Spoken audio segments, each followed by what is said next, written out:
അവരെ കോരി തരിപ്പിച്ചു. പിറ്റേന്ന് രാവിലെ അവർ പുറപ്പെട്ടു. മകനോടൊപ്പം ഊന്നുവടിയുമായി ആ അമ്മയും നടന്നു. ഒരു പാലം കടക്കണം. പാലം എത്തിയതും വളരെ ബുദ്ധിമുട്ടി.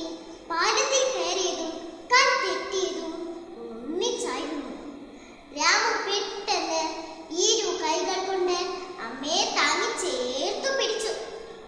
തന്റെ മകന്റെ കൈകളിൽ താൻ എത്ര സുരക്ഷിതയാണെന്ന് ഓർത്ത് അവർ സന്തോഷം കൊണ്ട് കോരി തരിച്ചു.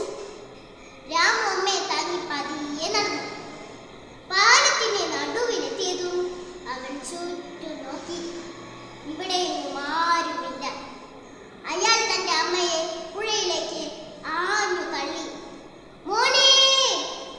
ആ നിലവിളി പുഴയിലെ ഒഴുക്കിനോടൊപ്പം അലിഞ്ഞു ചേർന്നു. അയാൾ സന്തോഷത്തോടെ തിരിച്ചു വീട്ടിലെത്തി.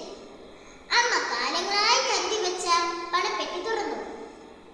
തന്റെ കാലശേഷം രാമുവിനാണെന്ന് അമ്മ എപ്പോഴും പറഞ്ഞിരുന്നു. കാലശേഷം തന്നെയാണ് ഞാനിതിൽ തൊട്ടത്. അയാൾ ഊറിച്ചിരിച്ചു. രാമുവേട്ടാ, രാമുവേട്ടാ! പിറ്റേന്ന് രാവിലെ അയൽപ്പക്കത്തുള്ള ഉണ്ണിയുടെ വിളി കേട്ടാണ് അവൻ ഉണർന്നത്. വാതിൽ തുറന്നതും കയ്യിൽ കെട്ടിപ്പിടിച്ച പത്രവുമായി അവൻ വിക്കി വിക്കി പറഞ്ഞു, രാമുവേട്ടാ, രാമുവേട്ടാ! രാമുവേട്ടന്റെ അമ്മ. അയാൾ ചർമ്മകോളങ്ങളിൽ ഒന്നൊന്നായി പരതി നോക്കി.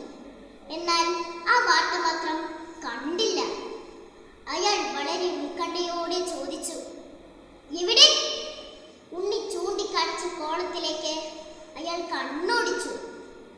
പുഴയിലകപ്പെട്ടു പോയ വൃത അത്ഭുതകരമായി രക്ഷപ്പെട്ടു. പുഴയിൽ തൂങ്ങിക്കിടന്ന ഒരു വള്ളിയിൽ പിടിച്ചാണ് രക്ഷപ്പെട്ടത്. രാമുവിന്റെ കണ്ണിൽ ഇരുട്ടു കയറുന്നത് പോലെ തോന്നി. അയാൾ നിലത്തിരുന്നു പോയി.